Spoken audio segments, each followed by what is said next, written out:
Episode 46 काल संयंत्र का उदय। Future era saga part 5। जब अतीत जागता है तो भविष्य कांप उठता है। समययान से उतरने के बाद रिया, वैदेही, अर्जुन X9 और डॉक्टर सिया फिर से उस भूमि पर खड़े थे जहां कभी वैदेही का राज्य अवंतिकापुर था। लेकिन यह अवंतिकापुर अब उजड़ा हुआ था। महलों की जगह खंडहर, नदियों की जगह सूखी दरारें और मंदिरों की जगह जली हुई मूर्तियां थीं। वैदेही की आंखें भर आईं, यह वही स्थान है जहां मेरा बचपन बीता था। अब सिर्फ राख बची है। तभी एक गूंजती हुई आवाज हवा में तैरने लगी।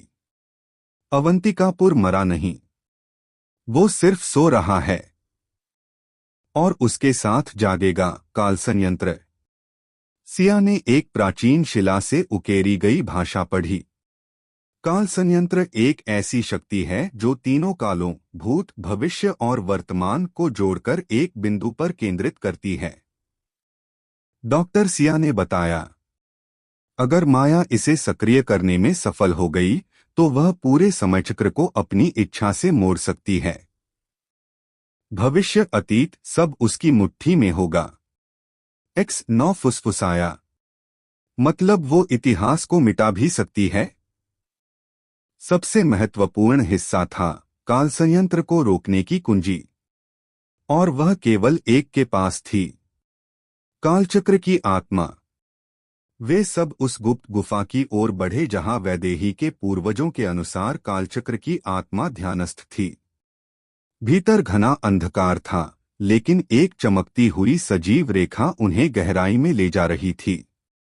वहां एक स्फटिक मंडल में बैठी हुई एक दीप्तिमान आकृति दिखाई दी। उसके नेत्र ब्रह्मांड जैसे थे और उसकी वाणी प्रतिध्वनि की तरह गूंजी।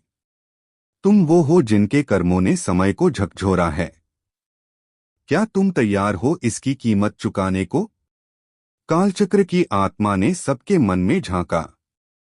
रिया को उस समय में ले जाया गया जब वह मशीन में बदली गई थी। उसे चुनना था बदला या क्षमा। अर्जुन को वह क्षण दिखाया गया जब उसके सामने उसके परिवार की हत्या हुई। उसे भी क्षमा या प्रतिशोध चुनना था। वैदेही को वो पल दिखाया गया जब उसके पिता अश्वत्थ से अनुष्ठान कर रहे थे। क्या वह पितृप्रेम चुनेगी या धर्म?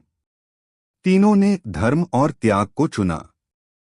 कालचक्र की आत्मा मुस्कराई, तुमने मार्ग चुन लिया है। अब सुनो, काल संयंत्र को नष्ट करने के लिए चाहिए 3 तत्व। 1. त्रिकाल वेद जो माया के पास है। 2. नीतिबिंदु जो वैदेही के खून में है। 3. समय शक्ति स्रोत जो केवल कालचक्र की आत्मा प्रदान कर सकती है।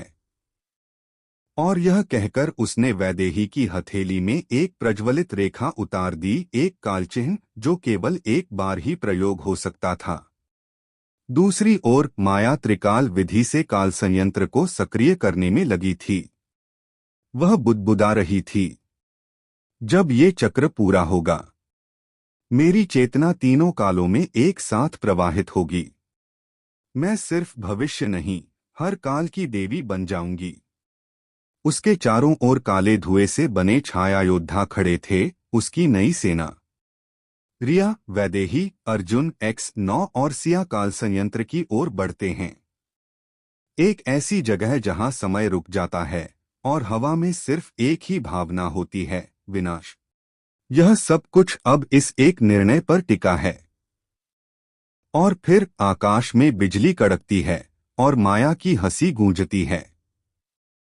अगले एपिसोड में त्रिकाल युद्ध की शुरुआत, माया की सेना से भिड़ंत, काल संयंत्र के द्वार का खुलना और एक ऐसा बलिदान जो सब कुछ बदल देगा।